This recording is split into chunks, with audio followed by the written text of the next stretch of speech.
Tapi walhal sebenarnya dengan penggunaan walker, tiada kajian yang menunjukkan bahawa ia boleh merangsang kanak-kanak itu berjalan dengan lebih cepat.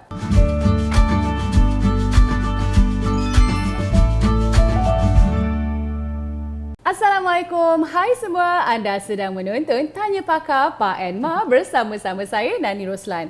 Topik kita minggu ni kita nak membincangkan kesilapan mama papa paksa perkembangan si manja.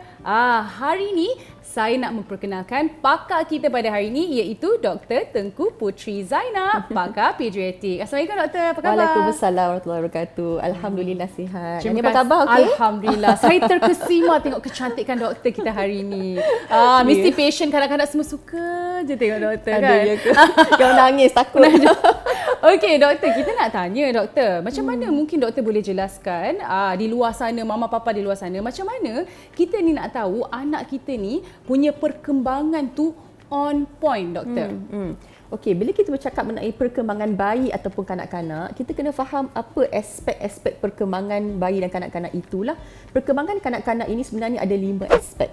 Yang pertama adalah perkembangan motor kasar ataupun gross motor skill, di mana bila bayi itu mula meniarap, bila bayi itu mula duduk, mula mengesot, mula berjalan, berdiri, berlari dan sebagainya. Dan aspek kedua adalah perkembangan motor halus. Contohnya bila kanak-kanak tu mula capai ambil barang, bagi barang kepada kita, ataupun bila dia mula nak kutip benda-benda yang kecil-kecil, bila nak mula menulis. Itu adalah aspek yang kedua. Aspek yang ketiga adalah aspek pertuturan. Bila bayi tu mula macam berinteraksi, macam dia buat bunyi dia sembang-sembang dengan kita bila umur lebih kurang macam 3 bulan macam tu, ataupun mula babbling macam buat bunyi baba baba, mama mama macam tu. Dan bila bayi tu mula bercakap, daripada patah perkataan, sepatah-sepatah kepada membuat ayat. Bila kita bercakap mengenai pertuturan juga, ia juga melingkupi aspek sama ada kanak-kanak itu faham tak arahan yang kita beri. Contohnya simple-simple arahan, ambil barang, bagi dekat kita, dan juga kita bagi contoh macam kita tanya, mana mata? Dia tunjuk. Aspek yang keempat adalah aspek sosial dan emosional. Maksudnya bila kita berinteraksi dengan bayi tu, sama ada dia ada bagi respon ataupun tidak. Dia senyum balik, dia gelak ketawa dengan kita dengan ada eye contact, ya. Lepas tu dia mula main tepuk-tepuk tangan, bye-bye. Benda tu adalah aspek emosional dan juga sosial. Dan yang terakhir adalah aspek kognitif, iaitu aspek intelektual, di mana ia mungkin tidak berapa ditekankan kepada bayi sangat, tapi ia merangkumi macam dari aspek memori dan proses pembelajaran bila dia besar kelak. Contohnya macam membaca, mengira dan sebagainya. Jadi bila kita nak tahu sama ada perkembangan dalam semua aspek ini adalah on track ataupun tidak, kalau sebenarnya kalau setiap kanak-kanak dan bayi sebenarnya dia pun ada temujanji yang perlu diikuti, betul tak? Betul. Macam untuk vaksin yang boleh diambil sama ada di klinik kesihatan ataupun klinik swasta ataupun di klinik pakar hospital. Jadi bila kanak-kanak atau bayi itu pergi ke klinik kesihatan atau hospital, dia ada satu senarai semak di situ yang jururawat dan doktor akan tengok dan akan lihatlah sama ada bayi dan kanak-kanak itu ada tak melengkapi semua checklist di situ, ya. Dan sebenarnya rekod kesihatan kanak-kanak yang vaksin yang ke klinik kesihatan yang warna biru dan warna pink yang agak tebal tu, sebenarnya dalam tu ada banyak maklumat. Tapi ibu bapa mungkin dia tak berapa perasan. Dia tengok yang page yang depan-depan je, yang bahagian vaksin tu. Tapi sebenarnya belakang tu macam-macam dia cerita. Pasal diet kanak-kanak, macam mana nak bagi. Dan juga termasuk juga dengan perkembangan kanak-kanak yang mungkin ibu bapa tak perasan. Jadi sebenarnya maklumat dia memang sudah ada di situ. Jadi boleh saja rujuk di situ. Dan ada juga macam laman-laman sesawang lain yang kita boleh pergi sebagai ibu bapa untuk rujuk. Contohnya macam laman sesawang oleh Kementerian Kesihatan Malaysia seperti myhealth.gov.my, ataupun boleh pergi kepada laman sesawang macam Positive Parenting yang dibuat daripada Malaysia Pediatric Association. Yang tu dekat situ ada banyak artikel-artikel mengenai perkembangan kanak-kanak yang boleh dirujuk, yang ditulis oleh doktor-doktor yang bertauliah. Lebih baik pergi kepada website dan menggunakan buku yang tersebut untuk kita rujuk sama ada anak-anak kita punya perkembangan tu adalah on track ataupun tidak. Memang ibu ayah memang kena cakna lah doktor kan. Betul. Okey doktor, topik ni kita memang bercerita mengenai ibu ayah yang paksa perkembangan anak. Yelah, kita ni kan zaman media sosial kan. Betul. Hari-hari kita tengok live orang, kenapa anak dia dah jalan, anak dia tak jalan lagi. So mungkin mengikut pengalaman doktor lah, ada tak ibu ayah ni, apa faktor-faktor yang mungkin menyebabkan ibu ayah ni dia paksa perkembangan anak? Dan mungkin doktor sebut tadi ada 5 perkembangan anak. Betul. Mungkin adakah mereka lagi cenderung nak paksa fizikal ke? Mana area yang ibu ayah ni paksa, doktor? Okey. Bila kita bercakap mengenai memaksa perkembangan kanak-kanak itu, betul. Ia disebabkan kita banyak membuat perbandingan dengan kanak-kanak lain. Banyak ibu bapa yang datang ke klinik saya, dia risau dengan perkembangan kanak-kanak dia sebab dia mula bandingkan lah. Misal kata, bila pada waktu musim perayaan, mula balik kampung, jumpa anak-anak buah. Ataupun kadang-kadang waktu minggu dia pergi jumpa anak-anak buah dia juga. Dan kadang-kadang perbandingan juga itu berlaku di antara adik-beradik. Misal kata dia kata, kenapa anak saya ni doktor belum lagi berjalan bila umur 9 bulan. Padahal bila anak saya sulung tu 9 bulan dah jalan contohnya. So di antara adik-beradik itu sendiri pun ada perbandingan. Jadi bila kita bercakap mengenai perkembangan kanak-kanak, sebenarnya dia ada satu range ataupun julat yang tertentu. Ini bukannya bermakna bila kanak-kanak itu sampai satu umur tu mesti kena achieve satu skill. Anak kita sepatutnya dah berjalan pada waktu itu. Tidak. Sebenarnya ada satu julat.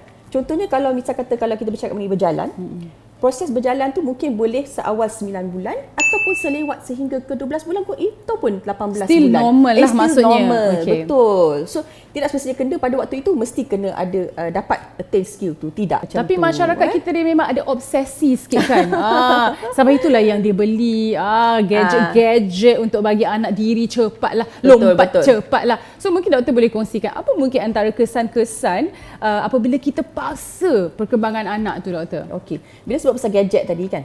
Kadang-kadang ibu bapa ni dia tengok apa orang lain pakai, dia pun nak pakai juga. Macam FOMO lah. Fear of missing out. out. Macam tu. Contohnya dengan penggunaan walker. Kita biasa dengar mengenai walker kan. Kadang-kadang ibu bapa dia nak biar anak dia cepat berjalan, dia pakai walker. Selalu saya tengok pesakit saya, dia akan berkongsi. Bila saya tanya, anak dah pandai jalan belum? Belum doktor, tapi pandai kalau dengan walker bagus, laju. Tu biasa kita dengar. Tapi walhal sebenarnya dengan penggunaan walker, tiada kajian yang menunjukkan bahawa ia boleh merangsang kanak-kanak itu berjalan dengan lebih cepat. Walaupun itu satu mitos lah yang banyak orang percaya. Sebab apa, bila kita letakkan anak di dalam satu walker, dia belum bersedia lagi, dia punya belakang pun belum kuat lagi, dan dia akan terperangkap dalam walker tu dan dia tidak ada stimulasi yang sepatutnya. Sepatutnya kalau untuk merangsang kanak-kanak untuk mula berjalan dengan cepat, kita kena banyak meletakkan dia di atas lantai ataupun permukaan yang lebih pejal lah, untuk dia praktis otot dia untuk menolak tangan dia, otot belakang dia, tarik berpaut untuk berdiri. Itu semua penting untuk dia mara untuk berjalan. Dan ada juga yang bapa dia siap macam ikat dan tambat pula anak dia kat walker tu, nak biar dia praktis lah kononnya kan.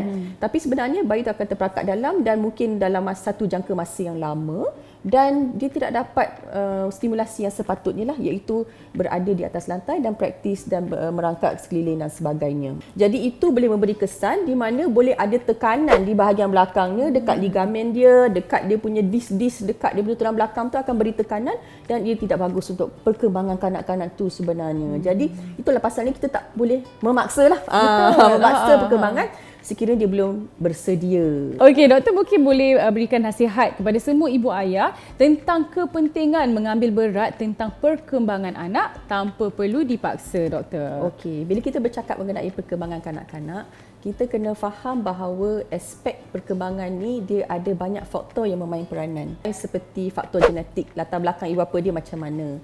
Dan juga macam faktor-faktor lain seperti nutrisi kanak-kanak tu sendiri. Kalau dia tak cukup zat, macam mana dia nak berkembang dengan sepatutnya kan? Ataupun dari aspek persekitaran. Misal kata kalau kita tak ada stimulasi kepada anak-anak kita, macam mana anak tu nak mula berkembang? Macam mana dia nak mula bercakap? Bagi contoh, kalau anak tu dijaga oleh maid ataupun dijaga oleh tok yang mungkin jenis pendiam yang tak perlu bercakap, jadi secara tidak langsung pun anak itu tidak boleh berkembang jugalah, mungkin akan ada speech delay dan sebagainya. Jadi adalah penting untuk kita membuat pengesanan awal lah sekiranya anak ada masalah isu dengan perkembangan lambat, dan di mana sekiranya pengesanan awal itu dilakukan intervensi boleh dilakukan dengan awal. Dan mungkin juga kanak-kanak itu memerlukan ujian lanjutan seperti ujian darah ataupun scan dan sebagainya. Dan dengan ujian dan penyiasatan dilakukan dengan awal, intervensi awal boleh dilakukan secara intensif dan barulah kita boleh nampak kesan yang lebih baik daripada jangka masa panjang. Apa agaknya implikasi yang lagi deep lagi kalau ibu ayah ni yang suka paksa anak-anak mereka untuk berkembang mengikut expectation ataupun apa yang mereka jangkakan tu dah meninggi melangit, mungkin apa yang boleh berlaku kesan-kesannya terhadap bayi atau anak itu ataupun institusi kekeluargaan itu. Paksa-paksa ni. Macam mana doktor? Okey. Tadi kita bercakap mengenai penggunaan gadget seperti walker dan kerusi-kerusi khas yang boleh digunakan. Selain pada itu mungkin kita akan memberi gadget-gadget lain, contohnya seperti iPad ke, nak bagi cepat-cepat. Kita banyak expose kepada macam educational video lah kepada anak-anak kita. Tapi sebenarnya bagi bayi yang kurang daripada umur 2 tahun, berdasarkan American Academy of Pediatrics, dia tidak sarankan apa-apa screen time bagi kanak-kanak yang berumur 2 tahun ke bawah kecuali untuk video call. Kerana bila menggunakan gadget-gadget sebegini, ia adalah seperti one way communication. Dia bukan two way, dia tak ada feedback. Jadi mungkin kanak-kanak tu dia akan menerima saja, tapi kadang-kadang tak boleh respon kepada benda itu. Jadi tak baguslah. Jadi sebagai ibu bapa, kalau kita tidak mahu pakai gadget, sebenarnya lebih baik adalah untuk kita bermain bersama dengan kanak-kanak itu. Play is very important dan sangat menyeronokkan untuk merangsang perkembangan kanak-kanak itu. Jadi kita boleh gunakan macam permainan yang more open-ended lah kita panggil. Maksudnya yang perlu menggunakan imajinasi yang lebih. Sebagai contoh permainan macam blocks ataupun puzzle ataupun play-doh. Benda yang kita perlu bermain sekali dengan anak-anak kita untuk kita merangsang perkembangan dia menggunakan imajinasi kita. Macam tu. Okey, jadi dah jelas lah 5 perkembangan kanak-kanak anak-anak kita yang kita memang perlu cakna dan kita jangan paksa-paksa ya ibu ayah. Betul tu. Saya kira memang ramai di luar sana dan mungkin sebenarnya penggunaan gadget tu contohnya adalah bukan sesuatu yang kita perlu paksa anak kita. Benda tu orang kata apa? Mirror skill kita tengok kita confirm nanti dia pandai lah macam nak guna gadget tu, jangan risau ibu ayah. Baiklah, dengan itu terima kasih banyak-banyak kepada yang setia menonton sehingga akhir. Terima kasih Dr. Putri, banyak yang kita belajar pada hari ini. Ingat, jangan paksa-paksa. Okey, jadi bagi anda semua jangan lupa untuk like kami, follow kami, subscribe kami di semua platform social media Majalah Pak Enma. Sehingga bertemu lagi di episod yang akan datang. Bye semua. Assalamualaikum. Bye.